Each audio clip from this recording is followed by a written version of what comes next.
Welcome to the Butterfly Effect Studio. I'm your host, Christian Rebenek. As we know, based on the chaos theory, small things can have a big impact. And the goal of the session is to uncover how leaders, change makers develop their purpose, their competencies, and their community to have a great positive impact. IWF, the episodes is packed full of ideas you can apply to your life. In this conversation, I'm speaking to Martin Schilling, Managing Director of Techstars Berlin, angel investor, serial entrepreneur, and author of the book, The Builder's Guide to the Tech Galaxy, 99 Practices to Scale Startups into Unicorn Companies. Really great to have you in the studio, Martin. Hi, Christian. Thanks for the invitation. Love to be here. So, Martin, you mentioned your passion is accelerating companies that make the planet a better place for humanity. Tell us a little bit more about your purpose and what has driven you actually in your life. Yeah, sure. So look, I have been an entrepreneur all my life. This is a bit the ingredient which flows through my veins and which excite me. I have co-created a youth parliament in my Bavarian hometown at the age of 16. So totally exciting story. I, founded a foundation in Argentina, then my first startup in Berlin during my PhD, and joined after this McKinsey, where I had many McKinsey clients creating companies, but I was never really super happy as a consultant. So at one point, Max and Valentin, the founders of N26, called me. And at this point, I was at a point where I said I would never want to work for banks or insurances. But they literally convinced me to join N26 and help them scale the company from 300 to 1,500 employees in a bit more than 2 years. An absolutely amazing scale-up story. I took then time off during COVID as well, a bit to be there for my two sons, but as well to write a book, as you just alluded to. And I literally tried to condense the learnings we had at N26 together with more than 100 international experts in a book on supporting startup builders to build unicorn companies. To your question on purpose, what really drives me, I want to be personally involved in co-creating 10 European unicorn companies in the next 10 years that make the world better. So that's very important for me. This is not only about great large companies. Yeah. This is about companies that not necessarily deliver to you milk in 10 minutes to your doorstep, which is cool, no question, but really work on the big problems of our time. Yeah, climate change, quantum, decentralized finance, you name it. Why is this driving you? What is the motivation for you for this actually? What is your inner, literally, what is driving you innerly to have this energy actually to do this, to support this, to be an entrepreneur? Because you mentioned it's a journey. It's like a roller coaster more or less. Yeah. So look, there are two, there are two themes behind it. The one is a private one. I have been entrepreneur myself. I know how difficult this journey is. I know how stressful it can be if you literally have a payroll and you don't know how to pay your people in the middle of the month, to the end of the month. And I know as well how it feels like you are creating something, you have an idea.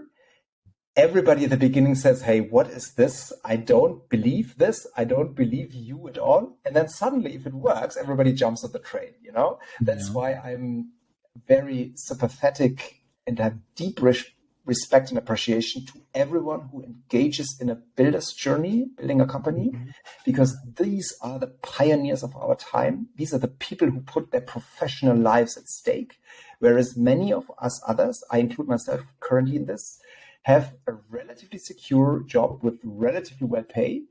And I just respect this builder's journey a lot. That's the private side. And there's a more societal impact side to this as well.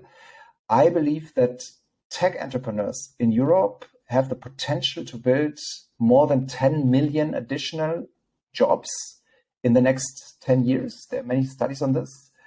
And they are a driver of technological sovereignty of our nations in Europe.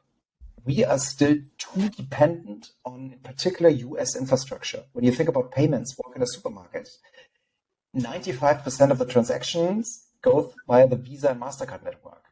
And that's just one example. Or you literally go into public administration, 90 98% of all computers run on Windows. So we are very, very dependent on US tech infrastructure, and we as Europeans should change this. Wow. Okay. So makes sense. Totally understandable. Big purpose to change this. If you have 2 kids, you mentioned that. Now, has anything changed on your purpose with actually having kids, having family? Good question.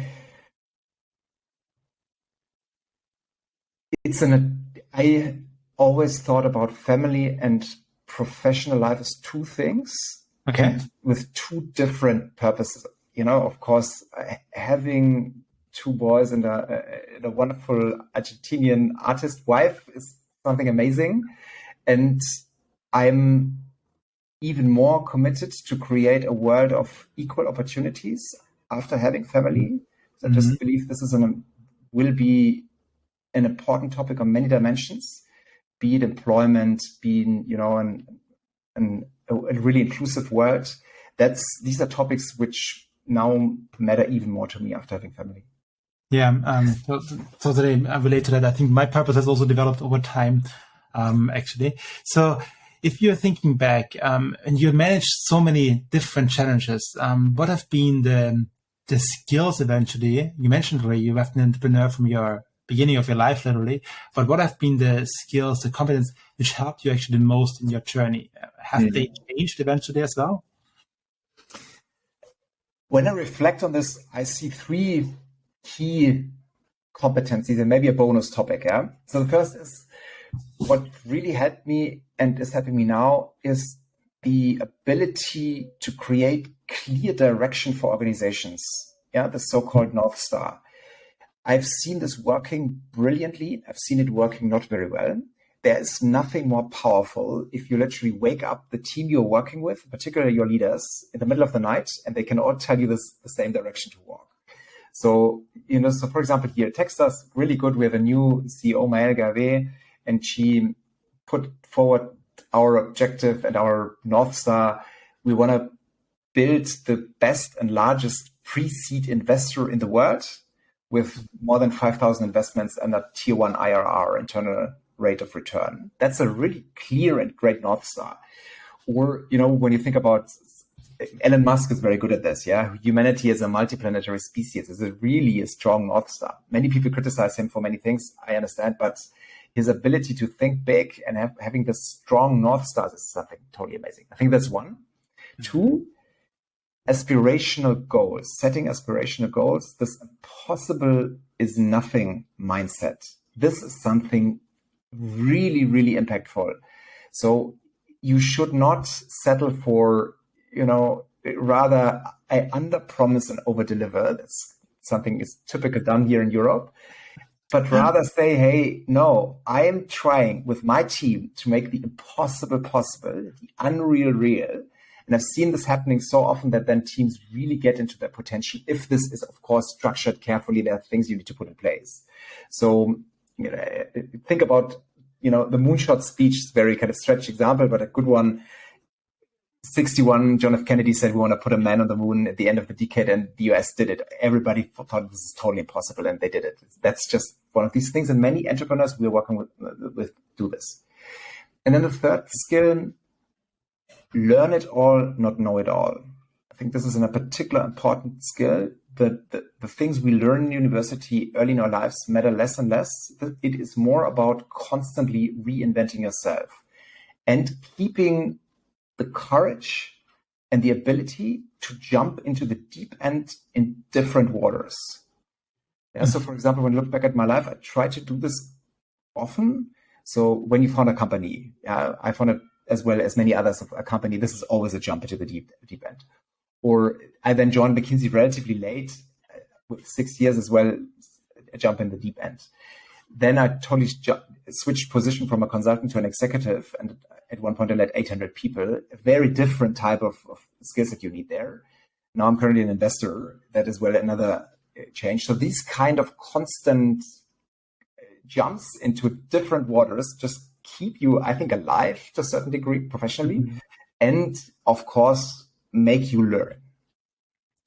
So, how did you learn that?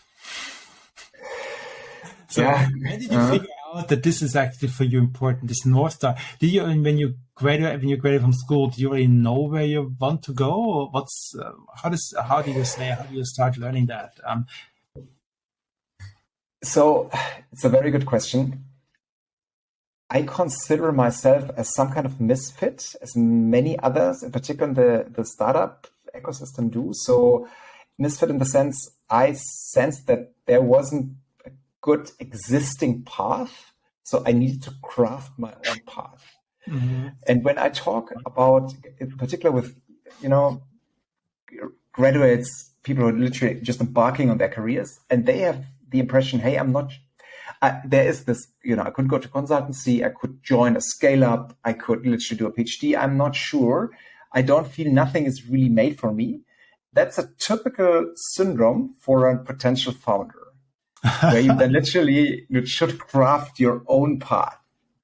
But if you craft your own path, I mean, we have a couple of also students here which don't know yet how their path will look like. But so how do they find out their next step? How did you find out what's now the most, why should I try now McKinsey? Why now N26 actually? What's the decision making here to actually find out your next step? Yeah. So first, I think everybody should recognize there is a big chunk of luck and chance involved here. Yeah? So I think you should have a very clear purpose and long-term direction, which you need to find and revise over time. This is nobody has this. Very few of us have this very naturally. And then it's about similar to what you do in an early stage startup. You need to experiment. Literally to dare to experiment. And so if an opportunity arises, then to literally take the opportunity and test it. And ideally put yourself in a position where you can test things. Maybe, you can do 3-4 months work there. There might be an kind of temporary thing so you can try out. It's about failing fast and learning fast. This is a typical thing we recommend startups, but it applies to your personal career as well. So you'd say, like, let's go for internships and let's figure out, is this a role? Is this a company which works out for me? Okay. Yeah. Or, what that might be a bit of a Gen Z thing, which I'm currently observing. If you have these opportunities, I would always recommend do them wholeheartedly and 100% for a limited time. Mm-hmm. Rather than, okay, I'm committing here 2 days in the week and I'm doing 10 times in parallel. Do this experimentation, but do it one experiment at a time, full-hearted. So because with Techstars, you're looking at founders, you're assessing founders, you're looking at who can I invest in. And if I understand you right, these are also the attributes you're looking into the founders. Yeah, having a North Star, being aspirational, really quick learners, really fully jumping into it, and then eventually that you see that they have this 100% commitment. Yeah. If they don't have any of those, you would say, I don't go in to invest. Is this correct? Yeah, it's correct. This brings me a bit to the bonus topic I mentioned before. There is one thing which really is often totally underrated, and this is grit.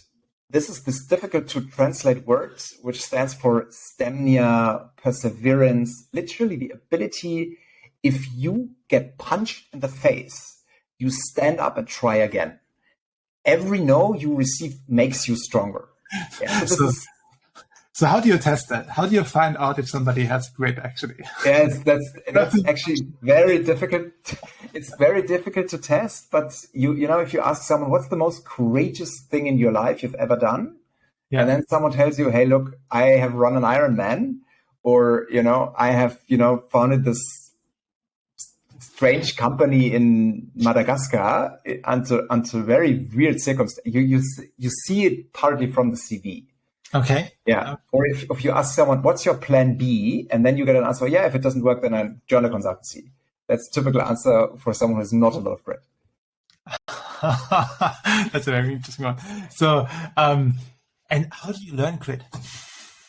Is it something which comes to you naturally? Is it like, oh, you're born with grit and you have it or not? Or is it something you actually can learn? And yeah.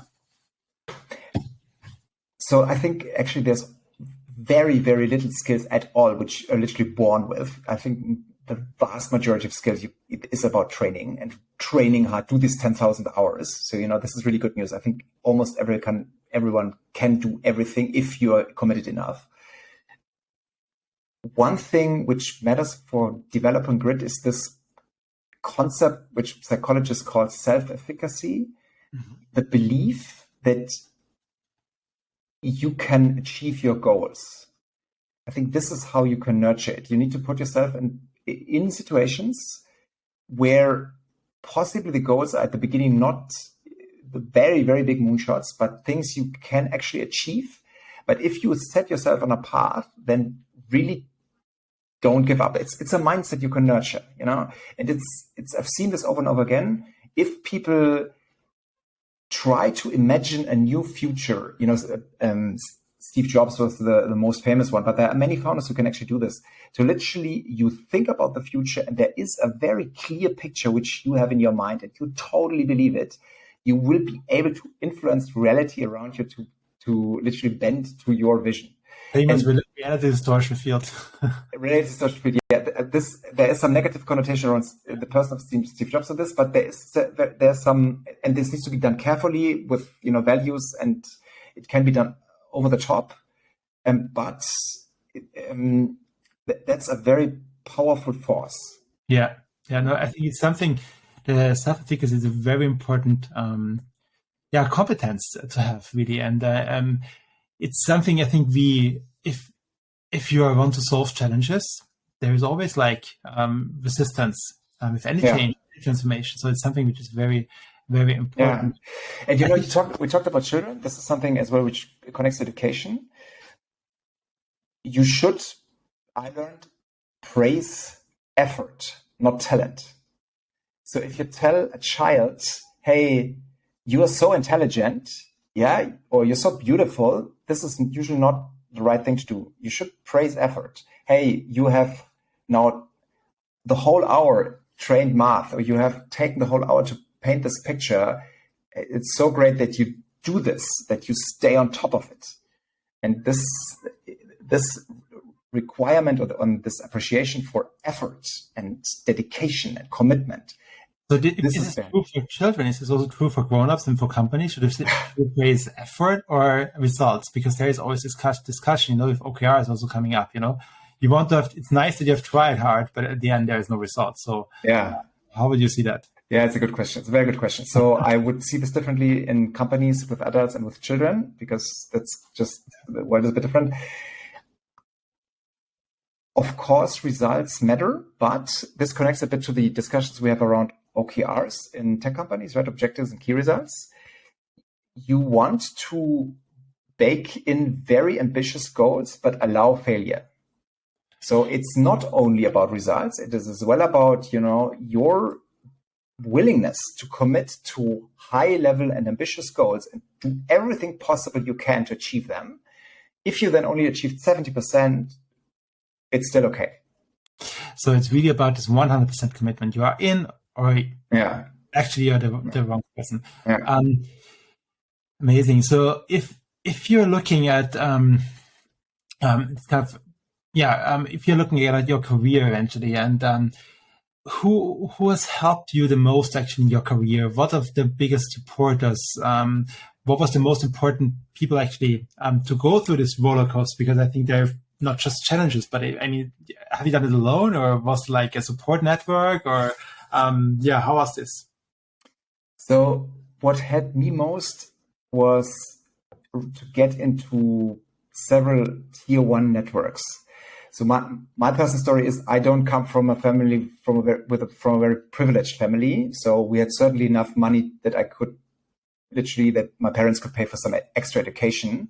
But my mother is a nurse and my father is a chemical engineer, but we're certainly not connected. My family is not connected to any kind of tier 1 network.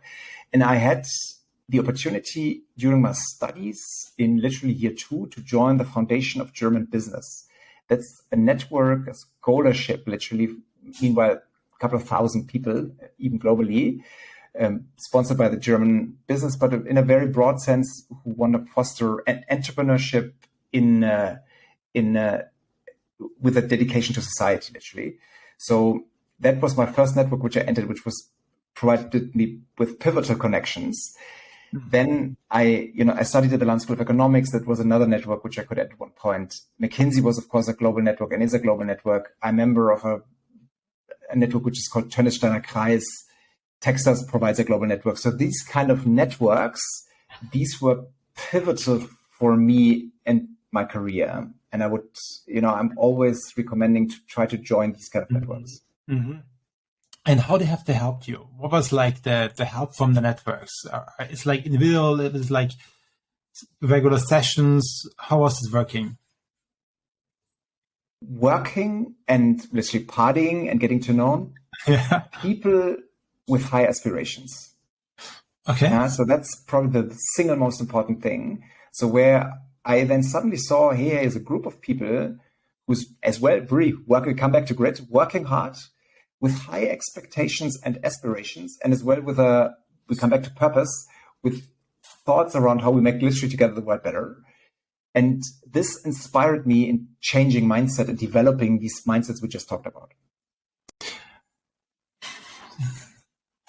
So, and if you look at the challenges you had on your path, was those networks which you have then reached out to and asked for help, or is this like, or have there been other people additionally which helped you? Yeah, so it comes back now again to grit, what we said before. So this will not just happen. You need to actively search them, apply there, and try to get in. Yeah, there needs to be an effort to get in, and then certain network effects kick in. Very important for me. What I learned, it's about give first. We at Techstars have this very nicely phrased value: give first. The willingness to help others, in our case, particular entrepreneurs, without asking something in return. If I'm asked for literally the one career advice, that would probably be it.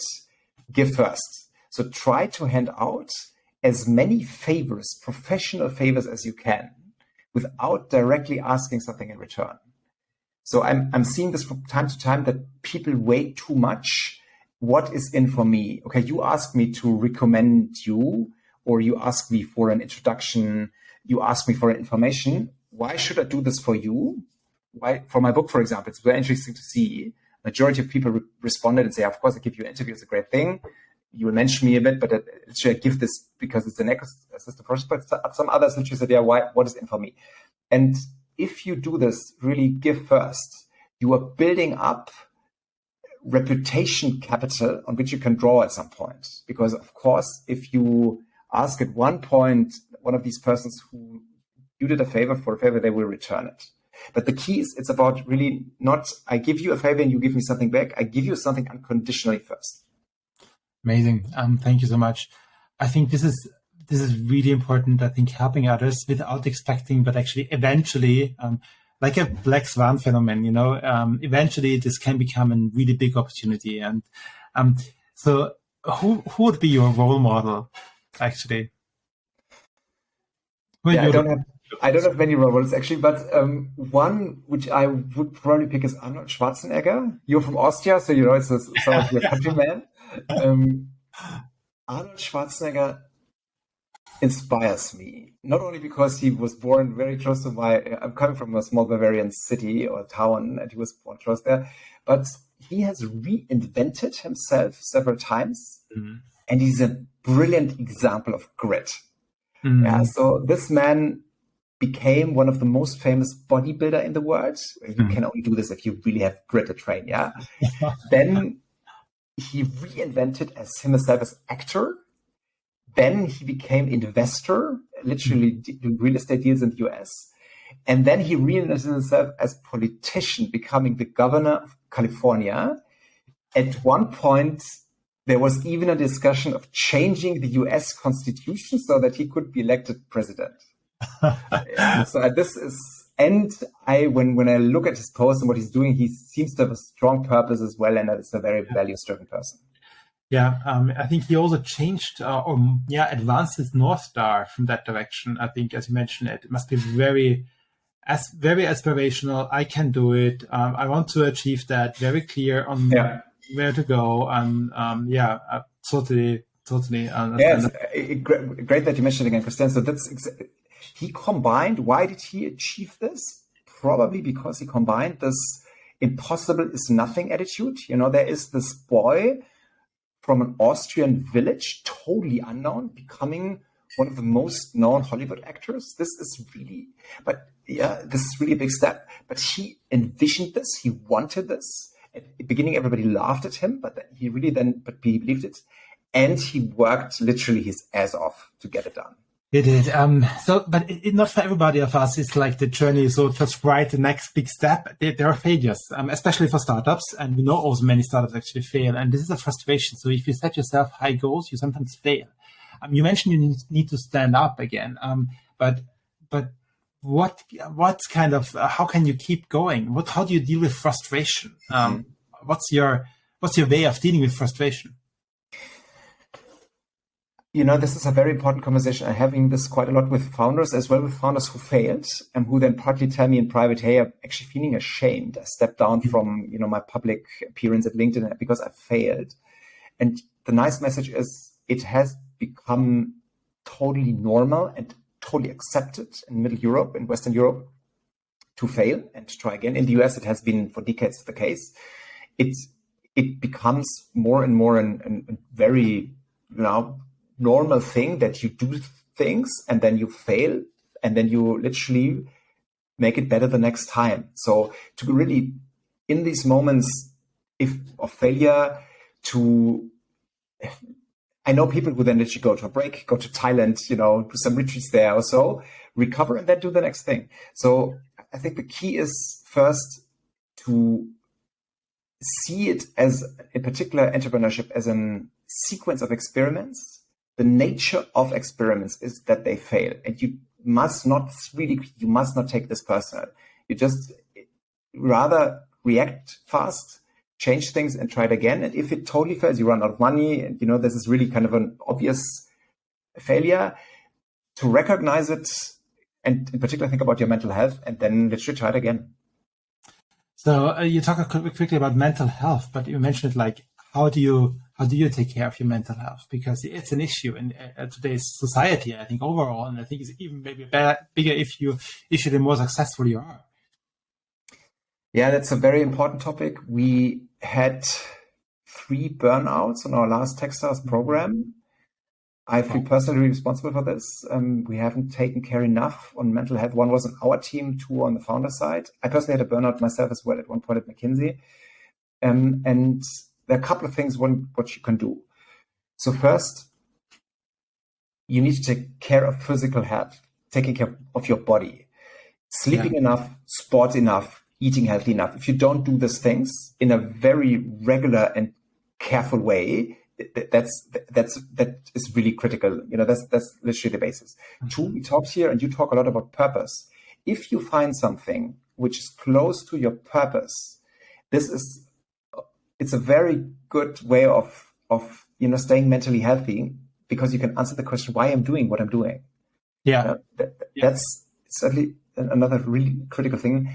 And then it's about literally doing regular check-ins if what you're doing now is the thing you were enjoying in the long term. So I have a question which I'm asking always myself in literally every quarter, professionally related.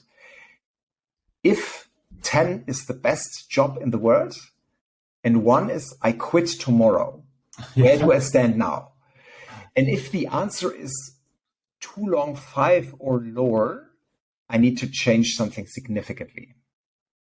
So what's your number now? I would say now, when I think about my Techstars job, I'm certainly a strong 8. And then, the logic is always, you ask yourself, not how can you get from, 5 to 10, but rather one small step ahead. When I think about now my current job, I would say it's a very, very strong 8 plus, I would say. How can I get to 9? So that would I would love to scale Techstars Berlin even broader and have a larger team so that we can have even more startups. That would be my small step up. Yeah. Amazing. Thank you so much for sharing. That's really truly very insightful stories. For our students, maybe for yourself, if you now look back at your life, what is the one thing you would recommend your 18-year-old self? Dare to build. That's probably it. Yeah. So I did it. I wasn't sure, literally for almost a decade, if this was the right decision directly after university to build a company, because you can always argue, go first to someone else, let some others pay for your errors, don't do it yourself at the first time. But when I'm reflecting now, in particular on the great work we're doing at Techstars with many founders, if you have the passion and the drive to build a particular company, or it can be as well an initiative, an NGO, anything your heart lies with, and you compare this with other career paths. I'm joining an organization. I'm doing a PhD or anything. If in doubt, build. So amazing. Is there anything else which you would like to share with our learners? I would love us to work together, in particular in these difficult times we currently face in Europe with still a war raging.